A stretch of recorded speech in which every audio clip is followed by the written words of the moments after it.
Come May, I learned something new that the church is involved in. It's called the concert series. And I've asked Sherry Milsom to give us a rundown of a concert series that begins. I'm going to stop right there and turn it over to you. This might crackle. I'm a little taller than Nonnie, so I just need to move this and it might crackle. Okay, last year, 2020 was a strange year, and there were many casualties, and one of the casualties was our concert series, which had to be cancelled, sadly. This year, we're having our concert series, pandemic permitting, and it's bigger and better than ever. We have a great lineup, and in December, I'm so excited to tell you that we're opening with the one, the only Frank Sinatra. Okay, well, not the real Frank Sinatra, but you know, it's the second best, as our pastor will vouch for, right? It's a friend of Ed. He has so many contacts that prove to be so valuable to us, and this is one of them. So on December 4th, we will kick open with a Frank Sinatra tribute. In January, we have the Southwest Florida Big Band featuring our own Beth Mortland.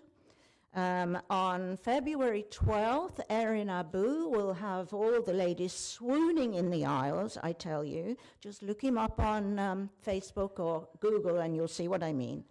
And in March, we have the Four Flats featuring our own Bill Gorman, the barbershop quartet. You can help by attending these concerts, but also by helping to sponsor them. As you will know, those of you that have been to our concerts before, we don't charge an entry fee. We take up a love offering, but that doesn't cover the cost of booking these concerts. So if you would like to just contribute a little bit or a lot to that, let Joanne in the office have your checks and just put on the bottom line concert series, and then we'll know. You can also help by asking other people, like your hairdresser or your dentist or whatever businesses you have contacts with, whether they would like to sponsor in a slightly bigger way, because we will advertise their businesses on the programs and the brochures that go out for a donation. If they want to be a gold sponsor, that's $500 and up. If they want to be a silver sponsor, that's $250 and up. But anything up to, you know, as little or as much, it all goes to help. So I hope you will support us. I hope you'll come, and I hope you'll really enjoy this year's concert series. It's great for bringing in our neighbors around as well as just us. So tell people and come. Prior to this passage, Jesus had sent the disciples out 2 by 2 to go to villages to teach and to heal. So a lot has happened from the time Jesus sent the disciples out. Their mission was very simple: proclaim that all should repent, and cured many who were sick. Today's story picks up with the return of the apostles. And there was a lot of activity between the sending out and the coming back. Between that time, there was the death of John the Baptist. It's a dramatic story, a sad story. There was a birthday, a dancing daughter for King Herod, linked to the dancing, a promise by Herod to his daughter for anything she asked of him. She must have been a grand dancer. And this all ends with the death of John the Baptist. Jesus feeds the 5,000 with 5 loaves and 2 fish. Apparently, Jesus had some Cracker Jack ushers from Lely counting the number of people who attended that day. You do know there's a difference between clergy counting and real counting, don't you? There is a difference. And after multiplying the loaves and fishes, Jesus walks on water before mooring the boat, and meeting the sick. There's so much activity taking place in Jesus' life. And before he gets neck deep in delivering hope, the story today opens with Jesus wanting his disciples to get some rest. They returned from their mission. Excitement filled their hearts. Enthusiasm drained their spirits. And Jesus wanted to listen and wanted them to rest. Jesus reinforces the concept of rest and Sabbath. And he tries to find a deserted place, a quiet place to go with the disciples. Jesus had the right concept with deserted places. You know what the number one vacation spot is in the United States? It's not Naples, Florida. Sorry. It's the Grand Canyon. That's where people go. A desolate place, a quiet place, a big hole in the ground. That's the number one vacation spot in the United States. And so Jesus receives this oral report from the disciples. His focus is not on the quantity or quality of their work. He focuses on them to have rest. You know, we're so busy today, aren't we? Our lives are filled with such busyness. We got to fill every. I'm that way. You know, that's why most of us move to Florida, to get away from the business of life, right? When I talk with the retired people, they say, I am busier than I've ever been in my entire life. People keep pinging you to volunteer for this and volunteer for that. You know, our lives were filled with careers that pushed the limits. This past week, I spoke with an old friend of mine, Tim McKeithen. He's a retired two-star general from, his last assignment was in Hawaii, but I worked with him in Arlington, Virginia. And he's a great guy. We'd do anything for him. And so I was planning to go to Guam to meet the chaplains there and speak at a prayer breakfast. And he said, hey, chaplain, you're going 4 days to Guam. I said, yes, sir. No, that's too much time in Guam. You're not going to spend the taxpayers' money that way. You got 3 days. Go to Guam and back in 3 days. I said, sir, it takes 2 days to get there. That's great. You go there, do your business, come back. That's what he said. Thank you, General McKeithen, for that. Busyness. Jesus didn't say to the disciples, great job, let's grab a bite to eat on Fifth Avenue and let's head to lunch, head to the beach. No, Jesus beckons the disciples to a deserted place, a quiet place. Today, people don't call favorite spots quiet places, they call them their happy places. Here are Jane's happy places. It's Brownie, the dog, and then Ocean City, New Jersey, where she spent her childhood every summer with her mom and dad. That's her happy place. There's a lot of activity in Mark chapter 6. Lots of comings and goings. They arrive at an expected place of rest only to be recognized. And that, part of the discussion on last Monday was how do they recognize Jesus? There's no billboards out there. There's no iPhones or iMessengers sending pictures and stuff like that. Maybe there's recognition of someone with authority and an ability to make a difference in people's lives. He's recognized. I don't know how, but he's recognized. And then once he's recognized, people bring him the sick, constantly bringing him the sick. There's no escape, no rest, no solitude, no break at all in his life. Several years ago, I was traveling from Miami to Washington, D.C. And there was a book that I had bought that just captured my imagination. I think it was a Dan Brown book that just sucked me in. And I was reading it like there was no tomorrow, page after page after page. And sitting there at the gate, a lost soul came up to me asking, is this the flight to D.C. at 2:40? Why, yes, I replied. And I said, I'm just hanging here waiting for the plane to arrive, and I went back to my book. What are you reading? It's a Dan Brown book, I answered. I really like it. Long pause. Person sat down to me, next to me, less than 3 feet away.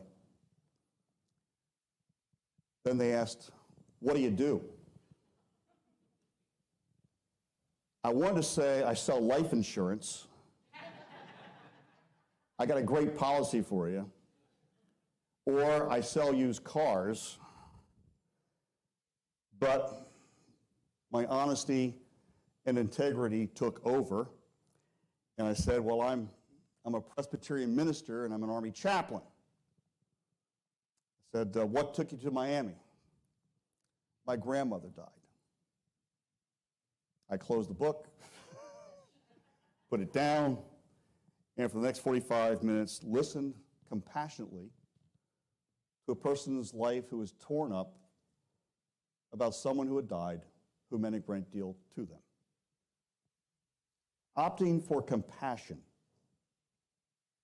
opting for giving time, opting for listening to a person to give them a place of quiet rest, a deserted place in an airport of all places, to talk about the challenges of their life is a Christian act of kindness.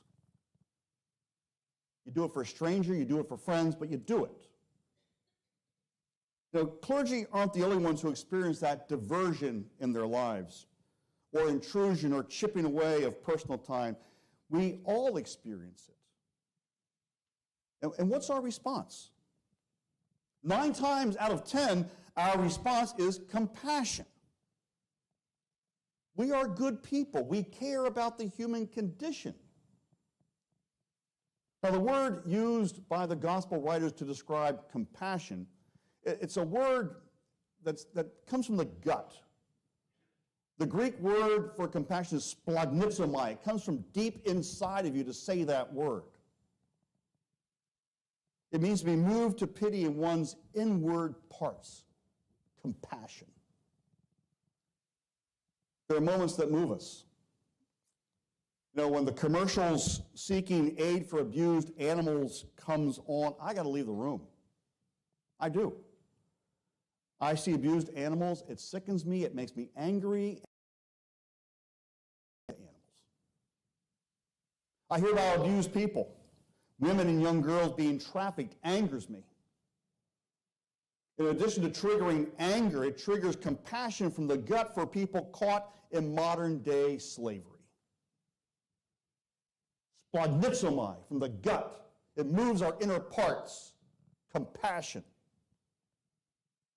What moves you to compassion? Text me your thoughts. 302-932-9861. I'll read them at the end of the sermon. Who else gives a cell number out during a sermon? The compassion of Jesus, it guides him to the crowds. And I thought about this the other day, you know, the word, it really is not part of the word, but it is, compass is in the word compassion. It gives us direction on how to care for people. Jesus never gets to his happy place. He never arrives at a deserted place. The people find him. They follow him. They never stop pushing him because they want to be healed. And when you want someone you love to be healed, you will do anything to make sure that they are healed. The crowds push him. They crush up against him. They reach to touch just a fringe of his garment. I've never been that desperate to be connected to a person. Have you? Yet the people who are so motivated to touch Jesus, it's like they're packed into Kemp Hall, waiting for Helen to open the doors and let them into the sanctuary. I thought you'd like that. No, I guess not. People are hungry to meet Jesus. Back in 2011, Jane and I attended Ash Wednesday at a Catholic church located in Arlington, Virginia. From the outside, the place looked like a modern-day Pizza Hut. But the sanctuary was packed. The people in worship were just full of passion. Our time came to exit the pew and move forward for the imposition of ashes. And as we moved down the aisle together, there was an elderly person who possessed a very strong inclination and desire to see the priest before we did. The person actually cut in line to get the ashes. I looked at Jane and I said, these must be really good ashes. The same happened for communion. The person raced ahead and butted in line to celebrate the Lord's Supper. I don't know why the person did that, but we meet a compassionate Jesus. Sometimes the symbols in our life are so alluring, they are so attractive that it just draws us to them, whether it be communion or ashes or that touch, that compassion that we so desperately need in our life, for someone to listen to us when our lives are just falling apart. Jesus teaches when he is weary. He touches and heals when he wants to be alone. He feeds 5,000 when he himself is hungry. His compassion guides him to people. His compassion does not withdraw him from folks. It guides him to people who are like sheep without a shepherd. You know, most of the crowds do not fit our congregation of the 21st century. Our congregations are not the desperate crowds of Mark 6. No one's rushing ahead to get to see the preacher on Sunday morning. No one's lining up outside the church on Saturday night so they get a seat on Sunday morning. It's not like a rock concert where people line up. It's not like you're buying an iPhone, 36, whatever the new one is coming out. Our congregational crowds, well, they're pretty predictable. But the crowds in Mark, man, they're desperate. The feeding of the 5,000 may not completely refer to feeding people. Maybe, let me throw this at you, maybe the feeding of the 5,000 is connected to the spiritual feeding of the crowds where they hope to find wholeness with Jesus. Mark describes the situation. For many were coming and going, they had no leisure even to eat, and they went away in the boat to a deserted place by themselves. No leisure even to eat. I had a theology professor in seminary who said we need to have a theology about eating. We've just made it this ancillary part of life. We go through McDonald's or Burger King, we get our burger, we go, we're eating it going down the road with the ketchup dripping on our pants and the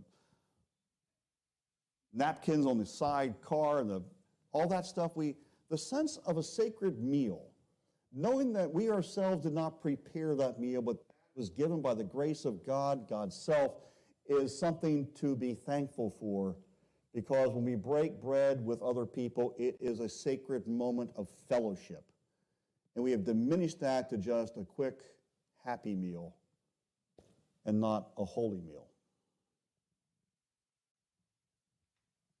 The phrase, no leisure even to eat, seems to apply more to corporate America than it does to first century Galilee. Mark implies that the needs of the people were completely overwhelming. The need for humanity just pressed upon them with such immediacy that Jesus and the disciples, they just couldn't get away from the crowds. Getting away. There are times you just have to escape. Replace the spirit, the mind, and the heart. You just have to let the phone ring. Not answer all the emails. And take care of yourself so you can take care of other people, so you have the water in your spiritual well to be compassionate. And yet the roadblocks, man, there's so many of them. There's the guilt of not doing anything. I come from a culture that underscored idle hands of the devil's workshop, and that's biblical. Proverbs 16. That's what I grew up with. Do not let a moment go by where you can't do anything productive. Keep busy. Isn't that the phrase we were born with? It's like the old joke where the custodian was cleaning the sanctuary on a Sunday morning. Looking from the back, he saw a figure that the person looked familiar to him, but he wasn't quite sure. He went down halfway the aisle, and oh my God, it was Jesus himself in the back of the sanctuary. He took another look and said, I got to tell the pastor this. Custodian runs to the pastor's office, goes to her office, and says, you won't believe this, but Jesus is in the back of our sanctuary. Pastor said, have you been, hitting the bottle again, or what's going on here? No, come with me. So they go out there, they walk in the door through Camp Hall, they look in the sanctuary, and it's Jesus in the back of the sanctuary. The custodian says to the pastor, what should we do? I don't know, but just look busy. Just look busy with Jesus here. Looking busy. Ministry is more than just about looking busy. Busyness is the worst of wasting our time, doing things for just the sake of doing them. That's one of my pet peeves in meetings, whether it be the military or the church, meetings that go nowhere. We tend to overanalyze, stay busy, do things. I'm not sure all those things we do advance the kingdom of God. I'm not sure all those things we do expresses the compassion of Christ. Our busyness helps us aim aimlessly.